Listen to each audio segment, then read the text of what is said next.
Hello दोस्तों, नमस्कार, good morning, सुप्रभात, राधे राधे। एक बार सभी दोस्त बताएंगे आप सब लोग कैसे हैं? ठीक है ना? चलिए, पिछली क्लासों में हमने कहाँ तक देख लिया? चंद्रगुप्त मौर्य के बारे में। हम क्या पढ़ रहे हैं? मौर्य साम्राज्य। मौर्य साम्राज्य हम पढ़ रहे हैं। हमने भैया चंद्रगुप्त मौर्य के बारे में पूरा का पूरा पिछली की क्लासों में देखा। आपको ये याद है हमने कहा चंद्रगुप्त मौर्य क्या करेंगे? चंद्रगुप्त मौर्य भैया संलेखना विधि के द्वारा प्राण को कब त्यागेंगे? बताना जरा। हाँ, 298 ईस्वी में। हम क्या पढ़ रहे हैं? मौर्य साम्राज्य। क्या पढ़ रहे हैं? तो मौर्य साम्राज्य पढ़ रहे हैं। एक क्लास हम कर चुके हैं चंद्रगुप्त मौर्य के बारे में, और आज हमारी क्या है? मौर्य साम्राज्य पे दूसरी क्लास है। ठीक है ना? तो हमने मौर्य साम्राज्य के संस्थापक के बारे में पढ़ लिया। संस्थापक कौन है इसके? जी भैया। तो हमने चंद्रगुप्त मौर्य के बारे में अच्छे से पिछली क्लासों में क्या किया? पढ़ लिया है, और उम्मीद है कि सबको अच्छे से उनके बारे में सारी कहानी पता होगी। तो जो भैया मौर्य साम्राज्य है, बात करेंगे मौर्य साम्राज्य। संस्थापक कौन है इसके? संस्थापक थोड़ा जान लीजिए। संस्थापक तो बता दिए हम पिछली क्लासों में। संस्थापक कौन भैया? चंद्रगुप्त मौर्य। और चंद्रगुप्त मौर्य के बारे में हमने पूरी की पूरी कहानी जान ली। चंद्रगुप्त मौर्य। अब चंद्रगुप्त मौर्य का अगर बात करेंगे शासनकाल की, तो भैया इनका शासनकाल कब से कब तक था? 322 से लेके 298 बीसी तक। हमने कहा भैया जैसे ही 323 में सिकंदर की मृत्यु होगी, उसके एक साल बाद मौर्य साम्राज्य क्या हो जाएगा? मगध की गद्दी पे स्थापित हो जाएगा। और वही है भैया 24 साल तक कौन शासन करेगा? चंद्रगुप्त मौर्य शासन करेंगे। इसके बाद जब 298 ईस्वी में ये कहाँ जाएंगे? कर्नाटक में कौन सी पहाड़ी पे जाएंगे? चंद्रगिरी की पहाड़ी पे। श्रवण बेलगोला में वहां चंद्रगिरी की पहाड़ी है, और वहां पे संलेखना विधि द्वारा क्या करेंगे? अपने प्राणों को त्याग देंगे। और त्यागने से पहले ये अपने शासन की बागडोर किसके हाथ में देके जाएंगे? बिंदुसार के हाथ में देके चले जाएंगे। तो चंद्रगुप्त मौर्य के बाद गद्दी पे कौन बैठेगा? क्या हो गया? कुछ पूछना है क्या? तो चंद्रगुप्त मौर्य के बाद गद्दी पे कौन बैठा? अब बिंदुसार। तो हमको आज किसके बारे में पढ़ना है? बिंदुसार के बारे में पढ़ना है। ठीक है, तो हेडिंग क्या है हमारी आज की? बिंदुसार। बिंदुसार। तो हेडिंग बना लेंगे सब लोग। क्या हेडिंग रहने वाली है आज की? तो बिंदुसार। ठीक है, बिंदुसार। ठीक है, चलिए थोड़ा सा कहानी सुनिए बिंदुसार के बारे में। क्या कहानी है? बात करेंगे बिंदुसार भैया किसका उत्तराधिकारी है? तो चंद्रगुप्त मौर्य का उत्तराधिकारी कौन है? बिंदुसार। बिंदुसार के पिता का नाम क्या होने वाला है? चंद्रगुप्त मौर्य। क्या होने वाला है? चंद्रगुप्त मौर्य। और जो भैया बिंदुसार है, ये इसकी माता का नाम क्या है? दुर्धरा। हमने कहा जब चंद्रगुप्त मौर्य घनानंद की हत्या करते हैं, है ना, तो घनानंद की एक पुत्र रहती है, उसका नाम क्या होता है? दुर्धरा। उससे शादी कौन करता है? चंद्रगुप्त मौर्य, है ना। तो चंद्रगुप्त मौर्य से उत्पन्न पुत्र कौन सा है? बिंदुसार। तो बात करेंगे भैया जो बिंदुसार के पिता का नाम क्या है? तो पिता का नाम क्या है? पिता का नाम क्या है? चंद्रगुप्त मौर्य। पिता बात करेंगे तो क्या लिख रहा हूं मैं? पिता कौन है भैया? चंद्रगुप्त मौर्य। साथ में आराम से लिखते रहेंगे, आराम आराम से लिखूंगा। चंद्रगुप्त मौर्य। चंद्रगुप्त मौर्य किसके पिता हैं? बिंदुसार के पिता हैं। बात करेंगे भैया इनकी माता की, तो इनकी माता का नाम क्या है? दुर्धरा। ठीक है, बात करेंगे भैया बिंदुसार की माता का नाम क्या है? तो दुर्धरा। ठीक है, दुर्धरा नाम। और दुर्धरा कौन है? घनानंद की पुत्री। हमने पिछले क्लासों में बताया, यहाँ पे आप लिख लेंगे। घनानंद की क्या है भैया? ये पुत्री। घनानंद की पुत्री। और पतला पेन कर लूं क्या मैं? पेन पतला कर लूं? सबको दिख रहा है? घनानंद की पुत्री। ठीक है, चलिए। तो घनानंद की पुत्री कौन है? दुर्धरा। क्या नाम है? दुर्धरा। अब जो भैया बिंदुसार है, ये क्या है? चंद्रगुप्त मौर्य का उत्तराधिकारी है। इसके बाद गद्दी पे कौन आया? बिंदुसार ही आया। अब बात करेंगे बिंदुसार का जो शासनकाल है वो कहां से कहां तक है। तो क्या देखेंगे हम भैया? इसका शासनकाल देख लेंगे। तो मैंने उस दिन बताया था भैया, आप निकाल लेंगे खुद ही। देखो 298 में जैसे ही चंद्रगुप्त मौर्य की मृत्यु होगी, कौन गद्दी पे आ जाएगा? बिंदुसार आ जाएगा। अब भैया ये रहेगा कब? 273 बीसी तक रहेगा। कब तक रहेगा? 273 बीसी तक रहेगा। अब एक बार आप लोग निकाल के बताएंगे कितने साल तक ये शासन करेगा। 298 से 273 बीसी के बीच में अगर आप गैप निकालोगे कितना वर्ष आएगा? बताना जरा। इसके बीच में आप गैप निकालना कितना आता है? बताना। 25 कन्फर्म आ रहा है? अरे 8 में से 3 घटाओगे तो 5 बचेगा, और 9 में से 7 घटाओ कितना बचेगा? 2। तो भैया 25 ईयर्स तक, मतलब 25 वर्षों तक शासन कौन करेगा? अब आपका बिंदुसार करेगा। आपने देखा चंद्रगुप्त मौर्य ने 24 वर्षों तक शासन किया, और 25 वर्ष तक कौन करेगा? बिंदुसार शासन करेगा। ठीक है, अब भैया बात कर लेते हैं बिंदुसार के अन्य नाम। बिंदुसार के अन्य नाम क्या रहे, है ना। तो भैया बिंदुसार का नाम मिलता है क्या? थोड़ा सा देखते हैं भाई, ठीक है ना, क्या क्या इसका अन्य नाम होने वाला। अगली देख लीजिए, इसका भी अगली हेडिंग क्या बनाएंगे? बिंदुसार के अन्य नाम। क्या होने वाले हैं? बिंदुसार के अन्य नाम। ठीक है, यहां तक सबको नोट हो गया? एक बार देख लेंगे। पिता का नाम क्या है? चंद्रगुप्त मौर्य। माता का नाम क्या है? दुर्धरा। माता का नाम क्या होने वाला है? दुर्धरा। आगे लिखूं मैं? देखो भैया, इसका जैसे जो अन्य नाम मिलने वाला है, क्या मिलने वाला है? अमित्रघात। क्या मिलने वाला है? अमित्रघात। क्या मिलने वाला है? अमित्रघात। अमित्रघात का मतलब ये होता है शत्रु का नाश करने वाला। इसका मतलब क्या होता है? तो शत्रु का नाश करने वाला। अमित्रघात का मतलब होता है शत्रु का नाश करने वाला। शत्रु का नाश करने वाला। शत्रु का नाश करने वाला। और इसका अन्य नाम क्या मिलता है? भद्रसार। और अन्य नाम क्या मिलता है भैया इसका? तो भद्रसार मिलता है। क्या मिलता है? भद्रसार। और इसका नाम मिलता है, इतना आप नोट करिए, अमित्रघात। अमित्रघात का मतलब क्या होता है? शत्रु का नाश करने वाला। और क्या नाम मिलता है? भद्रसार। अभी एक नाम मिलेगा वारिसार। ठीक है, और अमित्रो कोटदीज इसका नाम मिलेगा। अमित्रो कोटदीज। भद्रसार हो गया, अमित्रघात, भद्रसार, और मैंने क्या बताया? वारिसार। सेम है, देखो भद्रसार और कौन सा? वारिसार। देखो क्या क्या नाम मिला? अमित्रघात, भद्रसार, वारिसार। और भी इसी का नाम है सिंहसेन। क्या नाम है? सिंहसेन। जैन ग्रंथों में इसे सिंहसेन कहा गया है। जो जैन के ग्रंथ हैं उसमें इसे क्या बताया गया है? सिंहसेन। अगर आपसे कभी पूछे कौन से ग्रंथों में इसे सिंहसेन कहा गया है, तो जैन ग्रंथों में। कौन से ग्रंथ में? जैन ग्रंथ में। ठीक है, जैन ग्रंथ में। और जो भैया इसका भद्रसार नाम है ना, ये मिलता है वायु पुराण में। कौन से पुराण में मिलता है? वायु पुराण में। लेकिन इतनी बातें आपसे पूछी नहीं जाएंगी जल्दी, ठीक है ना, ये बहुत डीप है, कभी जल्दी पूछा नहीं जाएगा। वायु पुराण में। कौन से पुराण में मिलता है? तो वायु पुराण में मिलता है। ठीक है, वायु पुराण में क्या नाम मिलता है? भद्रसार। इसका अन्य नाम क्या है? अमित्रघात, भद्रसार, वारिसार, और भैया क्या नाम है? सिंहसेन। हाँ, अमित्रघात जी। अमित्रघात का मतलब क्या होता है? शत्रु का नाश करने वाला। क्या नाम होता है भैया इसका? मतलब शत्रु का नाश करने वाला। और भद्रसार, वारिसार, सिंहसेन किसका नाम मिलता है आपका? तो बिंदुसार का नाम मिलता है। हाँ, कभी आपसे पूछ लेता है, अधिकांश बार यही पूछा गया है, अमित्रघात। ठीक है ना, अमित्रघात के नाम से किस राजा को जानते हैं? तो किसको जानते हैं? तो बिंदुसार को जानते हैं। ठीक है ना,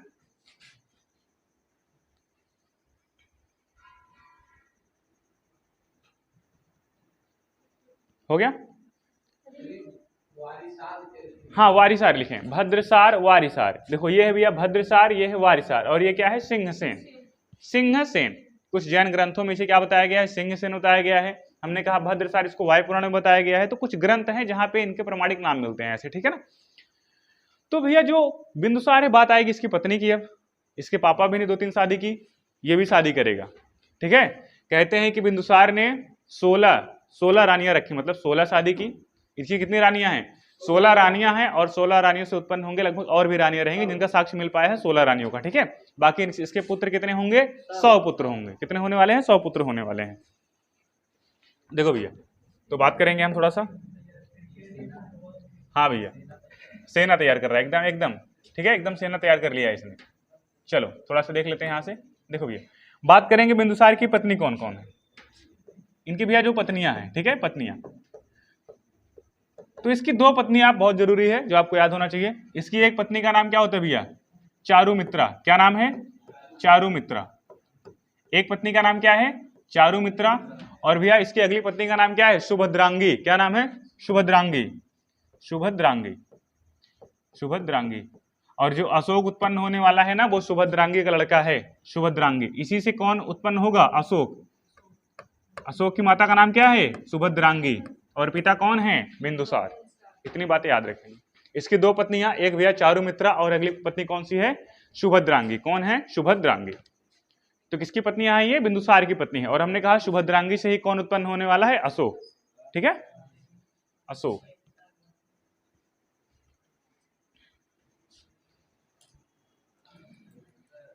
जी भैया, अशोक।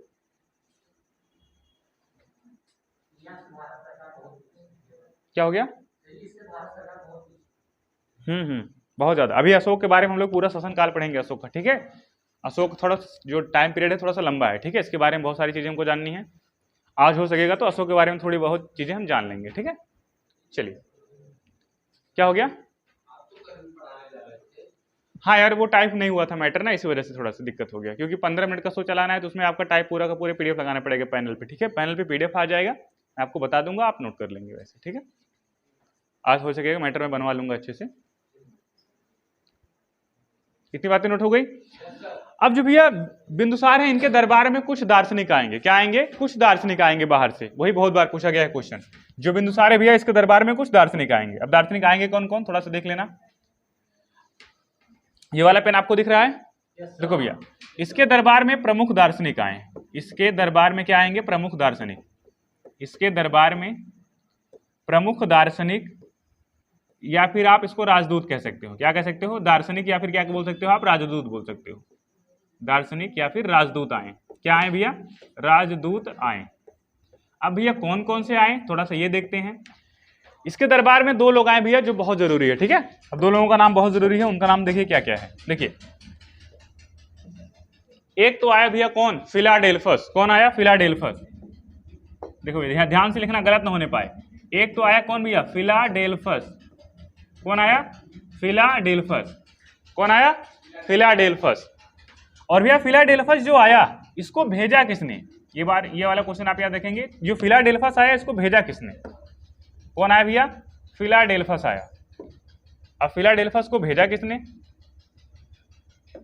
इसको भैया भेजा है टालमी सेकंड ने। किसने भेजा है? तो टालमी सेकंड ने। और टालमी सेकंड कौन है? मिस्र का राजा है। ठीक है, मिस्र का राजा। जो फिलाडेल्फस है, इसको भेजा किसने है? टालमी सेकंड। ध्यान से बात सुनना, टालमी सेकंड। और टालमी सेकंड कौन है? मिस्र का राजा या फिर मिस्र का शासक है। कहाँ का है? तो मिस्र का। मिस्र एक देश भैया। मिस्र का शासक कौन है या मिस्र का राजा कौन है? टालमी सेकंड। देखो, जो फिलाडेल्फस है, आपसे क्वेश्चन ऐसे पूछेगा, फिलाडेल्फस किसके दरबार में आया? तो किसके दरबार में? बिंदुसार के दरबार में आया। इसको भेजा किसने? टालमी सेकंड ने। टालमी सेकंड कहाँ का राजा है? मिस्र का राजा है। बस इतना क्वेश्चन, इससे ज्यादा आपसे कुछ नहीं पूछेगा, कभी जिंदगी में नहीं पूछेगा। ठीक है ना, बस। फिलाडेल्फस क्या है? एक दार्शनिक है या फिर एक राजदूत है जो किसके दरबार में आया? बिंदुसार के दरबार में आया। ठीक है, ये नोट हुआ। अगला देखो भैया, देखो अब एक दार्शनिक किसी के दरबार में और आएगा। ठीक है, उसका नाम क्या है? एंटियोकस। एंटियोकस भेजेगा उसको। डायमेकस। देखो भैया, और कौन दरबार में आया? डायमेकस। उसका नाम क्या है? डायमेकस। अगला भैया राजदूत कौन सा है? कौन आया? डायमेकस आया। कौन आया? तो डायमेकस आया। ठीक है, डायमेकस आया। अब जो डायमेकस है भैया, बात करेंगे डायमेकस की। तो जो डायमेकस है, ये किसके दरबार में आया? ये भी बिंदुसार के दरबार में आया। कौन आया? डायमेकस आया। और डायमेकस को किसने भेजा? तो सीरिया का एक राजा है। कौन सा देश है भैया आपका? सीरिया। कौन सा भैया देश है? तो सीरिया। सीरिया का राजा। सीरिया का राजा का नाम क्या है? सीरिया का राजा जो भैया, उसका नाम क्या है? एंटियोकस। क्या नाम है? एंटियोकस। ध्यान से सुनना, मैं फिर से बता दूंगा सारी चीजें, घबराना मत। सर कैसे याद होगा? ठीक है ना, देखो भैया, क्या नाम होने वाला है इसका? एंटियोकस। एंटियोकस यहाँ पे आएगा नहीं, यहाँ पे आप लिखना है एंटियोकस। क्या नाम होने वाला है? एंटियोकस। मैं इधर से हट जाता हूं, आपको दिखेगा। देखो, इसके दरबार में दो दार्शनिक या फिर दो क्या आए? राजदूत आए। कौन कौन से? फिलाडेल्फस और कौन आया? डायमेकस। फिलाडेल्फस को किसने भेजा? टालमी सेकंड ने। कहाँ का राजा है? मिस्र का राजा है। और जो डायमेकस आया था, इसको किसने भेजा? एंटियोकस ने भेजा। एंटियोकस ने भेजा। और एंटियोकस कहाँ का राजा है? सीरिया का राजा है। कौन सी जगह का है? सीरिया का राजा है। अभी थोड़ा सा कहानी इसमें बताएंगे हम। जो ये डायमेकस है भैया, एंटियोकस का राजा, जो सीरिया का राजा कौन है? एंटियोकस। वो डायमेकस से कहेगा, आप बिंदुसार के दरबार में जाओ, उनसे सूखी मदिरा मांग लेना। मदिरा मतलब शराब। और सूखी अंजीर मांग लेना। सूखी अंजीर मांग लेना, शराब मांग लेना, और क्या मांग लेना? एक दार्शनिक मांग लेना। तो बिंदुसार क्या करेगा? हाँ, इनको दे देगा। क्या क्या देगा? शराब देगा, सूखी अंजीर दे देगा, लेकिन दार्शनिक देने से मना कर देगा। अरे अपने यहाँ क्या है, किसी दार्शनिक को दिया। दार्शनिक मतलब है कि विद्वान। अपने यहाँ विद्वानों को पहले ये क्रय विक्रय में नहीं यूज करते थे। कोई विद्वान उसको बेच दीजिए आप, या बड़ी बड़ी क्या है, इसकी आलोचना वाली बात होती थी। तो जो अपने यहाँ नियम था भैया, तो बिंदुसार क्या करेगा? दार्शनिक देने से मना कर देगा। कहेगा भैया आपको शराब में दे रहा हूं, आप शराब लेके जाओ और इनको खूब पिलाओ, है ना, कोई दिक्कत नहीं है। सूखी अंजीर लेके जाओ, आप लोग अच्छे से खूब खाओ, लेकिन भैया क्या है, हम दार्शनिक नहीं दे पाएंगे। तो यही बोलेगा। कौन बोलेगा? एंटियोकस कहेगा डायमेकस से कि जाना तो बिंदुसार के दरबार में क्या मांगना? 3 चीज मांगना। क्या मांगना? सूखी अंजीर मांगना, शराब मांगना, और क्या मांगना? दार्शनिक। सूखी अंजीर कुछ खाने वाली चीज है। अंजीर नहीं जानते हो? हाँ, सूखी अंगूर नहीं गधा, सूखी अंजीर। अभी मैं इसको आगे लिखूंगा, देखो। नहीं, चखना नहीं। क्या हो गया? एंटीओकस, यहाँ पे देख पा रहे हो, यहाँ पे मैंने लिखा एंटीओकस। एंटीओकस यहाँ पे जगह नहीं था ना। देखो फिर से मैं बता दे रहा हूँ सारी चीजें मैंने क्या क्या लिखी है। देखो, हमने कहा बिंदुसार के पिता का नाम क्या है? चंद्रगुप्त मौर्य। माता कौन है? दुर्धरा। दुर्धरा कौन है? घनानंद की पुत्री। अब इसके शासनकाल कब से कब रहा? 298 से 273। कितने साल तक रहे गद्दी पे? 25 साल तक। अन्य नाम क्या होने वाले हैं? अमित्रघात। अमित्रघात, अमित्रघात का मतलब होता है शत्रु का नाश करने वाला। और क्या नाम होने वाला है? भद्रसार, वारिसार, सिंहसेन। इतनी बातें मैंने यहां बताई। और मैंने ये बताया कि इसकी पत्नी के बारे में। दो पत्नी आप याद रखेंगे। एक भैया का नाम है चारुमित्रा, एक पत्नी का नाम है चारुमित्रा। अगली पत्नी का नाम है सुभद्रांगी। क्या नाम है? सुभद्रांगी। और कहते हैं कि अशोक किसका पुत्र है? सुभद्रांगी का। किसका पुत्र है? सुभद्रांगी का पुत्र है। और भैया कहते हैं कि इसके पास 16 रानियां थी। आप लिख लेंगे ये बात। इसकी कितनी में रानियां? 16 रानियां। और 16 रानियां और भैया कितने पुत्र? तो इसके भैया कितने पुत्र? 100 पुत्र।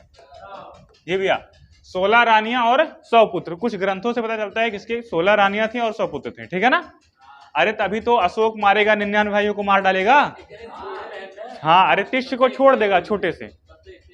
ये क्या है? लगभग में डाटा है। ये क्या है? लगभग में डाटा है ना। जो जानकारी मिल पाई है वो ग्रंथों में लिखी गई है। बाकी जिनसी जानकारी नहीं थी तो वो अलग बात है ना। ये कभी आपसे पूछेगा नहीं कितने पुत्र थे। ठीक है? कभी जिंदगी में क्वेश्चन नहीं पूछेगा कि इसके कितने पुत्र हैं। इसके लिए घबराना मत आप। या फिर कभी नहीं पूछेगा कितनी पत्नी है। संख्या में तो कभी जिंदगी में नहीं पूछेगा।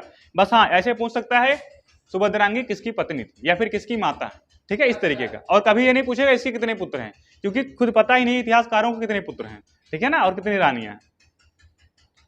तो हमने कहा भैया इसके बाद हमने बताया 2 पत्नियां हैं, चारुमित्रा, सुभद्रांगी। और सुभद्रांगी का पुत्र कौन होने वाला है? अशोक। और भैया बात आएगी भैया इसके दरबार में प्रमुख दार्शनिक आए। 2 दार्शनिक। एक कौन है? फिलाडेल्फस, जिसको टालमी सेकंड भेजेगा। टालमी सेकंड क्या है भैया? मिस्र का राजा है। और भैया अगला कौन आया? डायमेकस आया। तो डायमेकस, इसको किसने भेजा? एंटियोकस ने भेजा। और एंटियोकस कहाँ का? सीरिया का राजा है। बस हमने इतनी बातें आपको बताई इसके बारे में, और कुछ नहीं बताया मैंने। एक बार इतनी बातें सबको याद हो गई? एक बार देख लेंगे आराम से। किसी को कुछ छूटा हो तो आराम से नोट कर लेंगे। ठीक है? चले आगे। अब देखो भैया अगला पेज लेते हैं। जो आपका कौन है? बिंदुसार। देखो थोड़ा सा, कौन है? बिंदुसार। किसके बारे में हम लोग पढ़ रहे हैं? बिंदुसार के बारे में ही पढ़ रहे हैं। बिंदुसार कौन है? बिंदुसार।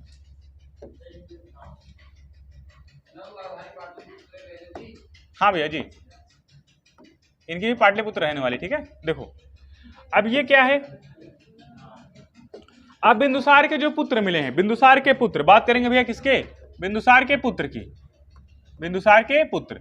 अब पुत्र कौन कौन होने वाला है भैया? सुसीम। कौन होने वाला है? सुसीम। नाम आराम से लिखेंगे। ये सुसीम क्या है भैया? बड़ा पुत्र है। मतलब इनका क्या है? बड़ा बेटा। सुसीम कौन है भैया? बड़ा बेटा है। और कौन है? अशोक। और कौन पुत्र है भैया इनका? तो अशोक। कौन होने वाला है? अशोक। अशोक क्या है इनका? छोटा बेटा है। ऐसे कहते हैं अशोक क्या है भैया? इनका छोटा बेटा है।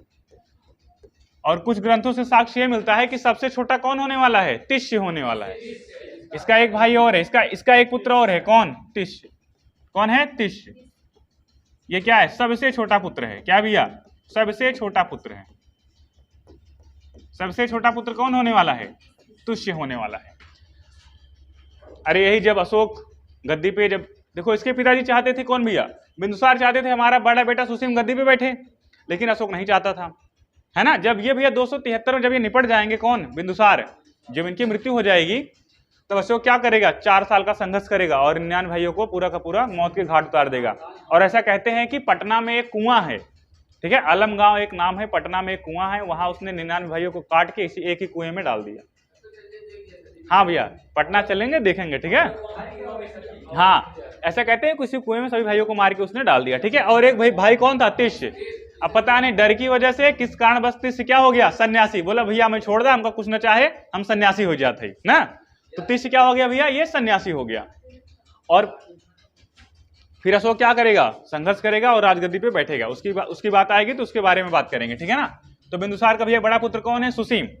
अब इसने भैया देखो, अब इसने बिंदुसार ने जो सुसीम है, सुसीम को कहां का कमांड दिया था? जैसे अगर आप भारत का मैप देख पाओगे, मैं आपको बनाऊं थोड़ा सा, देखो देखो भैया, हमने कहा भारत के बाहर दो क्या थे महाजनपद, एक गांधार और एक कौन भैया, काबुल और गांधार।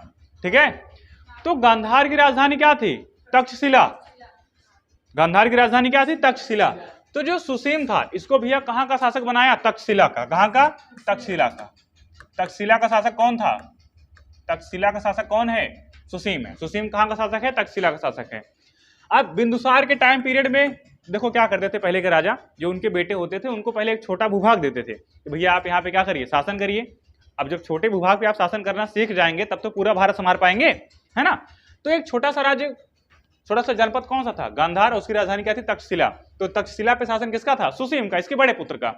और इसी के समय पे क्या तक्षशिला में क्या हो जाता है, विद्रोह हो जाता है। क्या हो जाता है, विद्रोह।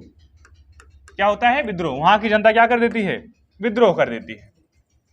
अब जब यह तक्षशिला की जनता ने विद्रोह कर दिया तो सुसीम क्या था, थोड़ा सा कहते हैं कि ये क्या है, अयोग्य शासक है। अयोग्य का मतलब है कि जब जनता विद्रोह करती है उसको संभाल नहीं पाया। कौन नहीं संभाल पाया, सुसीम नहीं संभाल पाया। अब बिंदुसार क्या करेंगे भैया, जब यहाँ पे जनता में आक्रोश बढ़ गया, तक्षशिला में विद्रोह हो गया, अब वहां पे अशांति फैल गई, तो सुसीम क्या करेगा, अशांति को संभाल नहीं पाएगा। तब भैया बिंदुसार क्या करेंगे, अशोक को भेजेंगे। किसको भेजेंगे, मिटा दिए हम अशोक को। लो, तो भैया किसको भेजेंगे, वो अशोक को कहां भेजेंगे, तक्षशिला भेजेंगे। लेकिन अशोक क्या करेगा, जाएगा तक्षशिला में बड़ी क्रूरता पूर्वक कैसे भी मार पीट के पूरी जनता को क्या करेगा, शांत कर लेगा। मतलब वहां के विद्रोह को क्या करेगा, कंट्रोल कर लेगा। अब जब भैया तब पूछेगा क्वेश्चन, कैसे पेन काहे नहीं चलता यार। बिंदुसार के समय में कहां विद्रोह हुआ, तो तक्षशिला में। बिंदुसार के समय में विद्रोह कहां हुआ था, तक्षशिला में, और वहां का शासक कौन था, सुसीम। अब विद्रोह हुआ, यहां पे मैं अच्छे लिख दे रहा हूं, किसके समय विद्रोह हुआ, तो विद्रोह हुआ, सुसीम क्या था भैया, अयोग्य शासक है, ये संभाल नहीं पाएगा। उसके बाद कौन जाएगा, अशोक जाएगा। यहां का विद्रोह मतलब यहां पे कौन आएगा, अशोक आएगा। कौन आएगा, अब अशोक आएगा। अशोक को देखो, जैसे यहां सुसीम को कहां भेजा था, तक्षशिला का शासक बनाया था, वैसे एक स्थान है क्या, अवंती। कहां पे, अवंती। हमने बताया ना 16 महाजनपद में अवंती। अवंती की राजधानी क्या होने वाली है, उज्जैन या फिर माहिष्मती। तो जो अशोक रहेगा ना, अशोक को एक अलग राज्य मिला रहेगा। कौन सा राज्य मिला रहेगा इसको, अवंती। अवंती का इसको राज्यपाल बनाता है। अवंती का राज्यपाल कौन था, अशोक। थोड़ा सा कहानी भी मैं बता रहा हूं आपको, समझ में आएगा। देखो, जैसे इसने बड़े बेटे को कौन सा स्थान दिया था, तक्षशिला, वहां का शासक कौन है, सुसीम। वैसे अवंती किसके हाथ में था, अशोक। अशोक कहाँ का भैया, गवर्नर था। तो एक तरीके से आप गवर्नर कह सकते हैं। राज्यपाल का मतलब क्या है, गवर्नर। कहाँ का था, तो अवंती का। अवंती का देखभाल कौन कर रहा है, अशोक कर रहा है। और तक्षशिला का कौन कर रहा है, सुसीम। अब इसी के समय क्या हो गया, यहाँ पे तक्षशिला में विद्रोह हो गया। अब यहाँ पे कौन शासक था, सुसीम। बेचारा कंट्रोल कर पाया नहीं। अब पिताजी को पता लगा कि भैया बड़ा पुत्र है, उसके यहाँ क्या हो गया, अशांति हो गई, विद्रोह हो गया, कंट्रोल नहीं कर पा रहा है। अब इन्होंने कहा, अशोक थोड़ा सा जाके देखो यार क्या दिक्कत है वहां पे, है ना। अब अशोक क्या भैया, बड़ा क्रूर शासक है, बड़ा गुस्सैल शासक है, दिमाग भी अच्छा खासा है। अब चला गया कहाँ पे, तक्षशिला। और तक्षशिला गया, अशोक क्या करेगा, यहाँ के विद्रोह को दबा दिया। यहाँ के विद्रोह को क्या किया, दबा दिया। यहाँ के विद्रोह को क्रूरतापूर्वक मतलब कैसे भैया, क्रूरता से, मार पीट के कैसे भी करके क्रूरतापूर्वक क्या किया, दबा दिया। क्रूरतापूर्वक दबा दिया। ठीक है। तो आपसे पूछेगा तक्षशिला पे विद्रोह को किसने दबाया, किसने दबाया, अशोक ने दबाया। अशोक भैया कहाँ का राज्यपाल था, अवंती का। कौन सी जगह का, अवंती का। और सुसीम कहाँ का भैया है, तो शासक या फिर राज्यपाल कहाँ का है, तो तक्षशिला का शासक। बस इतना ही है। ठीक है, इतना ही। 2-3 बातें हैं, आप नोट कर लेंगे सीधा से, विशेष लिखना है नहीं। हमको लिख लिख के पूरा थियरी नहीं तैयार करना है ना, तो हमको मेंस लिखना है। ठीक है, हम लोग को केवल वनडे की तैयारी करनी है और फैक्ट टू फैक्ट क्वेश्चन पढ़ने हैं। जब भी पूछे अशोक भैया कहाँ का राज्यपाल है, तो अवंती का। सुसीम कहाँ का था, तक्षशिला का था। और तक्षशिला पे विद्रोह किसके समय में हुआ, तो बिंदुसार के समय पे ही हुआ है। किसके समय पे हुआ है, बिंदुसार के समय पे ही हुआ है।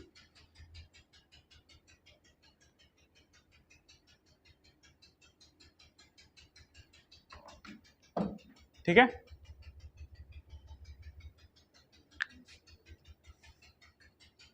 नोट हो जाए तो बता देना, नोट हो जाए तो बता देना। बात करेंगे भैया, जो बिंदुसार है, कौन है बिंदुसार। बिंदुसार के प्रधानमंत्री कौन है, बताना जरा। बिंदुसार के प्रधानमंत्री कौन है, अरे प्रधानमंत्री वही है, चाणक्य, जो इसके पापा के प्रधानमंत्री थे। क्या है, चाणक्य। अब इन्हीं चाणक्य के बाद जब अशोक गद्दी पे बैठेगा तो प्रधानमंत्री कौन हो जाएंगे, राधागुप्त हो जाएंगे। और इन्हीं राधा गुप्त की मदद से ऐसा कहते हैं कि अशोक ने क्या किया, सुसीम को मार दिया। किसकी मदद से मारा? राधा गुप्त की मदद से। इसके प्रधानमंत्री कौन है? चाणक्य। बाद में देखो यहां मैं लिख दे रहा हूं, बाद में कौन हो जाएंगे? राधा गुप्त हो जाएंगे। बाद में कौन होने वाले हैं? राधा गुप्त प्रधानमंत्री बनने वाले हैं। और जब राधा गुप्त प्रधानमंत्री बनेंगे तो टाइम पीरियड किसका आ जाएगा? अशोक के समय में। किसके समय में? अशोक के समय। कहते हैं कि अशोक राधा गुप्त की सहायता से किसको मारेगा? सुसीम को मार देगा। ठीक है ना? नहीं समझ में आ रहा है क्या? समझ में आ रहा है? अगर कोई दिक्कत हो तो पूछ लेना फिर से, क्या दिक्कत है। ठीक है, हमने कहा भैया चंद्रगुप्त मौर्य के समय में प्रधानमंत्री कौन था? चाणक्य थे। उनका बेटा कौन आया? बिंदुसार। बिंदुसार के समय प्रधानमंत्री कौन है? चाणक्य ही है। इनके चाणक्य के बाद प्रधानमंत्री कौन बनेगा? राधा गुप्त बनेगा। जब अशोक आ जाएगा इसके बाद कौन आएगा? अशोक ही आएगा। तो हमने कहा अशोक के समय पे कौन आ जाएगा? राधा गुप्त। और ऐसा कहते हैं कि राधा गुप्त की सहायता से अशोक किसको मार देगा? अपने बड़े भाई सुसीम की हत्या कर देगा। ठीक है, अब देखो एक उपाधि दी गई है। किसको उपाधि दी गई? बिंदुसार को। क्या उपाधि दी गई है? ऐसा कहते हैं कि जो बिंदुसार है भैया, इसने अपने पूरे जीवन काल में जितना राज्य चंद्रगुप्त मौर्य ने इसको सौंपा था बस उतने ही राज्य पे ये सीमित रहा। इसने कोई नया राज्य या फिर कोई नया नगर नहीं जीता, ना तो निर्माण किया ना तो कुछ जीता। इसीलिए इसको एक उपाधि देते हैं। इसे कहते हैं, अगर आपसे कहे इसे पिता का पुत्र, पुत्र का पिता की उपाधि किसे दी जाती है? इसे ही। आप थोड़ा सा समझ नहीं पाए होंगे, बता रहा हूं मैं। देखो जो कौन है भैया? बिंदुसार। कौन है? बिंदुसार। बिंदुसार, ये क्वेश्चन पूछा गया है। बिंदुसार, बिंदुसार को क्या कहते हैं भैया? पिता का पुत्र। इसे क्या उपाधि दी गई है? बात करेंगे इसकी उपाधि की। इसको कौन सी उपाधि मिलती है? इसे कहते हैं भैया पिता का पुत्र। क्या कहते हैं? पिता का पुत्र। पिता का पुत्र का मतलब कहने का यह है कि जितना पिता ने इसको दिया था बस उतना ही इसके पास है। इसे पिता का पुत्र व पुत्र का पिता, पिता का पुत्र व पुत्र का पिता, पुत्र का पिता होने की उपमा दी जाती है। होने की उपमा दी जाती है।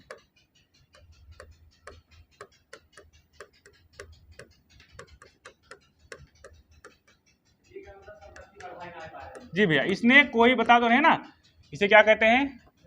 पिता का पुत्र व पुत्र का पिता की उपाधि दी जाती है या फिर उपमा दी जाती है। अगर आपसे कभी क्वेश्चन पूछे पिता का पुत्र, पुत्र का पिता की उपमा किस शासक को दी जाती है, तो किसे दी जाती है? बिंदुसार को दी जाती है। इसका मतलब यह है कि जितना पिता ने इसको दिया था चंद्रगुप्त मौर्य ने, उतने ही शासनकाल पे क्या रहा? ये सीमित रहा। ना तो इसने कोई नगर बसाया, ना तो कोई नगर जीता, इस तरीके का कोई कार्य इसने नहीं किया। ठीक है, तो जितना पिता ने इसको दिया था उतना इसने अपने किसको दे दिया? पुत्र को दे दिया। बस क्या हो गया तब? ये पिता का पुत्र हो गया और पुत्र का क्या हो गया? पिता हो गया। बस यही इसका मतलब। हमको केवल ये लाइन याद होनी चाहिए, पिता का पुत्र व पुत्र का पिता। ये भैया इसकी उपमा किसको दी जाती है? तो किसे दी जाती है? बिंदुसार को दी जाती है। किसे दी जाती है? बिंदुसार को दी जाती है। इतना नोट हो जाए तो बता देना। इसके बाद क्या हो जाएगी भैया? 273 में, 273 बीसी में बिंदुसार की क्या हो जाएगी? मृत्यु हो जाएगी। 273 बीसी में क्या होने वाली है? बिंदुसार की मृत्यु होने वाली है। और वो तो आप लिख लेंगे ना, ये वाला लिख लेना, मैं बोल दे रहा हूं ये वाली बात। ये नोट हो गया? अच्छा लिख लीजिए। वही जो सूखी अंजीर मांगे थे, दार्शनिक मांगे थे, ठीक है, वही लिखना है 2-3 लाइन में। ठीक है, यही लिख लेना पास में। ये लिख लेना तो बता देना सर लिख लिया तो उसको लिखा देंगे। हो गया? यहीं पे आप लिख लेना। देखो ये जो स्लाइड है यहाँ पे देखो, ये वाली जो स्लाइड है डायमेकस वाली, ठीक है, डायमेकस वाली। एंटियोकस ने डायमेकस से कहा आप क्या मांगोगे? किससे? चंद्रगुप्त मौर्य से क्या मांगोगे? देखो यहाँ पे मैं अलग से लिख दे रहा हूँ, नहीं तो आप लोग कहोगे कहाँ से लिख रहे हैं। देखो ऐसे लिख लेना, डायमेकस। कौन है भैया? डायमेकस। इसने क्या मांगा? किससे?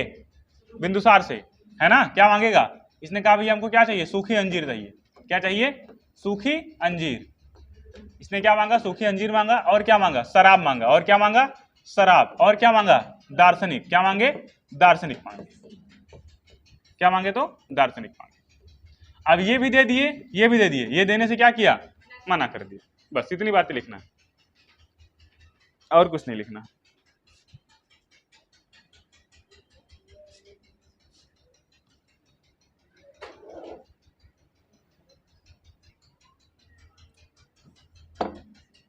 इसके बाद शुरू हो जाएगा किसका भैया?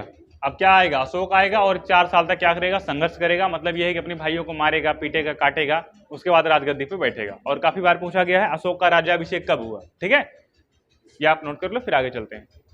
आज थोड़ा सा अशोक के बारे में पढ़ लेंगे ना, पूरी बात तो नहीं पढ़ पाएंगे लेकिन थोड़ी सी क्लास में अशोक के बारे में पढ़ लेंगे, टाइम है तो।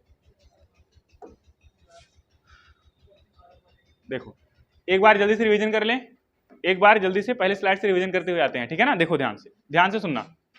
आज हमने भैया पिछली क्लासों में मौर्य साम्राज्य के बारे में, चंद्रगुप्त मौर्य के बारे में हमने पूरी की पूरी कहानी जान ली। हमने कहा जब चंद्रगुप्त मौर्य भैया संलेखना विधि के द्वारा प्राण त्यागने के लिए कहाँ जाएंगे, कर्नाटक में चंद्रगिरी पहाड़ी पे जाएंगे, है ना।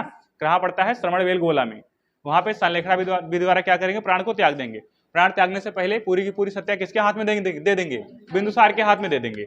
हमने कहा बिंदुसार के पिता का नाम क्या है, चंद्रगुप्त मौर्य। माता कौन है, दुर्धरा। दुर्धरा कौन है, घनानंद की पुत्री।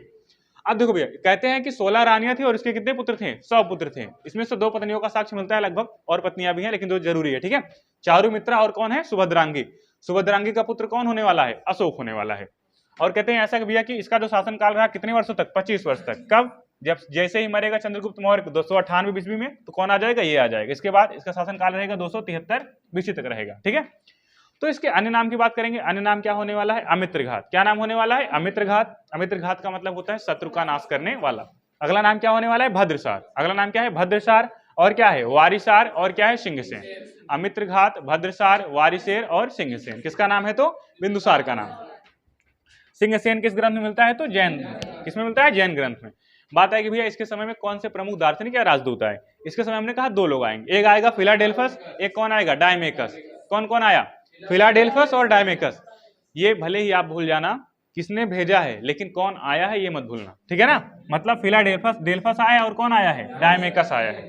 फिलाडेल्फस को टालमी सेकंड ने भेजा और टालमी सेकंड मिस्र के राजा हैं। और भैया डायमेकस को एंटियोकस ने भेजा। किसने भेजा, एंटियोकस ने भेजा, जो कहाँ का राजा है, सीरिया का राजा है।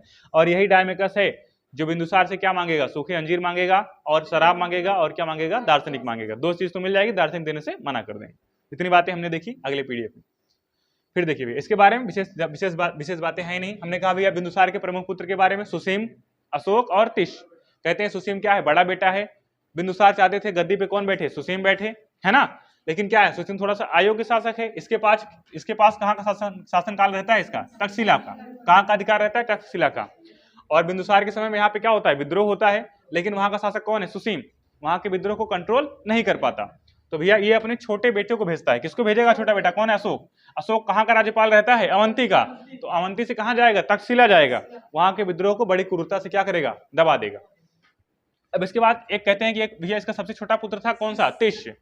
ये डर की वजह से कि पता नहीं किसकी वजह से इसके मन में वैराग्य उत्पन्न हो जाएगा। क्या कहेगा, भैया हमको सन्यास, मतलब हमको साम्राज्य से कोई मतलब लेना देना है नहीं, हम सन्यासी हो जाते हैं, ठीक है। अब 99 भाइयों को किसी के सामने काट डालो, उसकी आंखों सामने, उसके बाद अगर कोई कहे कि हमको राज्य चाहिए तो सबसे बड़ा बेवकूफ वही है कि नहीं। अगर तिस गलती से कह देता है कि हमको राजा, थोड़ा सा राज्य चाहिए, तो जान लेना फिर इसे, है ना, 100 पूर्व हो जाता। हाँ। तो ऐसा कहते हैं कि अशोक भैया क्या करेगा, 4 साल में अपने भाइयों की हत्या करेगा और राजगद्दी पे आएगा, ठीक है। हमने कहा ये प्रधानमंत्री कौन रहेंगे, चाणक्य रहेंगे। बाद में क्या हो गया, अशोक के पुत्र। अरे गधा, अशोक अपने भाई को मारेगा, पुत्र को थोड़ी मारेगा। अब जो प्रधानमंत्री कौन है, चाणक्य। हमने कहा चाणक्य के बाद प्रधानमंत्री कौन बनेंगे, राधागुप्त। और कुछ शास्त्रों से ऐसा मिलता है कि कहते हैं कि अशोक ने राधागुप्त की मदद से सुसीम की हत्या कर दी, ठीक है। अब जब इन्होंने किसकी हत्या कर दी, सुसीम वगैरह अपने भाइयों को मार के जब खाली हुआ, थोड़ा सा देख लीजिए एक लाइन और किसके बारे में, बिंदुसार के बारे में। हाँ भैया, हाँ बोलो। हाँ हाँ हाँ हाँ हाँ हाँ बिल्कुल, चाणक्य थे। अरे चाणक्य का जीवन काल बड़ा लंबा था। अरे गधा 200 साल कहाँ से हो गया, अरे छोटा सा था चंद्रगुप्त मौर्य। हाँ 24 साल उनका हो गया। अरे तो हमने कहा कि देखो यहाँ पे जब आप आओगे ना, यहाँ पे देखो, यहाँ पे जो इसके प्रधानमंत्री कौन बनेंगे, चाणक्य हैं, इसके भी हैं। अगर आप निकाल पाओगे लगभग देखोगे 100 साल के आसपास। लेकिन हमने कहा तभी थोड़ी सी बागडोर किसके हाथ में चली जाएगी, राधागुप्त के हाथ में चली जाएगी। यहाँ पे प्रधानमंत्री का कुछ कार्यभार किसके हाथ में चला जाएगा, राधागुप्त के हाथ में चला जाएगा। जैसे अशोक का शासन लगेगा पूरा के पूरा बागडोर किसके हाथ में आ जाएगा, राधागुप्त के हाथ में, ठीक है ना। अरे 24 साल वहां 25 इतना 24 देखोगे 50 साल के आसपास, ठीक है। तो चाणक्य क्या हो गए हैं, बूढ़े हो गए हैं। चाणक्य क्या हो गए हैं, अरे गधा जब चंद्रगुप्त जब छोटा सा